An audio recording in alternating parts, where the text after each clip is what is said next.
that I started playing Neverness to Everness a week after launch, and somehow within 3 days, I already finished basically everything currently in the game. And honestly, I didn't even plan on playing this game at first, but after seeing more and more NTE videos on my feed, I finally gave in. And now I genuinely can't stop playing. So here's what my account looks like after 3 days and my thoughts on the game so far.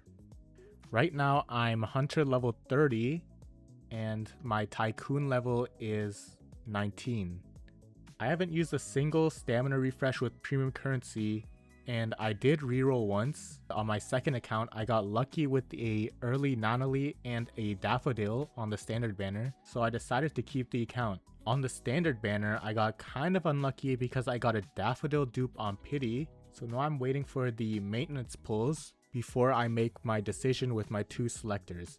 Because I want Sakiri, Hathor, and Zhou Yuan, but I only have 2 selectors, so I'm trying to see if I can get one of them before I use my selectors. But if I don't get them on the 10 pulls we're getting soon on maintenance, I'm thinking I'm just going to get Sakiri and Zhou Yuan and pray I get Hathor later, because we don't seem to be getting many standard pulls. I also have around 13.5 thousand amulets saved right now, and I'm planning to get Lacrimosa in patch 1.1 to pair with my Daffodil. I also bought the monthly pass and the battle pass because I was enjoying the game so much and I wanted to support it. As for progression, what I mainly focused on was just pushing the main story as fast as I possibly could until I got level gated, and then I would spend time doing side quests and exploration until I could do the main story again. Also, prioritizing these guide missions are really helpful as they give lots of good rewards like Fawns and Hunter XP. The only things left for me to do are my dailies and slowly leveling up my life skills like fishing. One thing I've been loving is honestly just how generous the gacha system feels. Having the limited character banner be 100% guaranteed is actually huge. And even though the weapon banner is only a 25% chance, the game gives out so many pulls and lets you buy a ton of these keys with standard currency, so it basically evens out. I will say that the weapon banner has not been kind to me though. I still haven't gotten Nanali's weapon yet, and I'm running out of time before the banner ends, so I actually might up spending Amulet if it comes down to it. Another thing I really love is the character designs. Everyone feels super unique and memorable, and they all have their own charm. Exploration is honestly one of the biggest reasons I got hooked on the game. Being able to instantly summon vehicles makes traveling around the map feel way faster and less annoying, and I love how the game points out important collectibles like gifts and oracle stones instead of making you search blindly for them.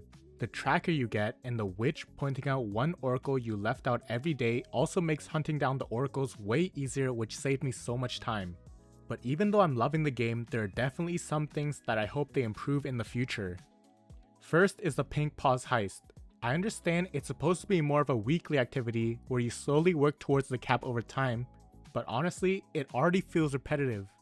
Doing the same thing over and over multiple times a week is probably going to get old really fast for a lot of people. I honestly think they should just massively buff the amount of fawns you get or make it scale with your Tycoon level so higher level players don't have to grind as many runs a single week. Another thing is that some of the quests and anomaly commissions can be really confusing. There were multiple times where I genuinely had no idea what the game wanted me to do and I had to look things up online, especially this puppet quest. Maybe it's partially my fault for skipping dialogue, but I still think the game could do a much better job at directing players during certain quests. And lastly, this is kind of a smaller complaint, but the combat feels a little flat to me sometimes.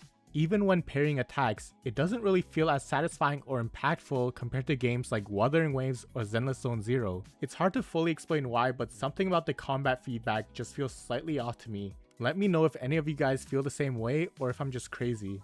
But overall, do I regret starting the game late? Honestly, maybe just a tiny bit.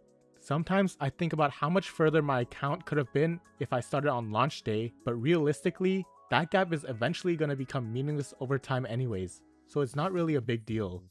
So if any of you guys have been putting off trying the game like I was, just start now. I went into this game expecting basically nothing and somehow ended up completely addicted to it over the past few days. And if you're someone who likes exploring, grinding, progression, or just chill open world gacha games in general, there's honestly a ton of content here if you don't completely no life it like I did. I'm definitely going to keep playing this game, and I plan on making more Neverness to Everness content in the future as well. So if you enjoyed the video and want to see more content like this, feel free to like and subscribe, and hopefully I'll see you guys in the next one.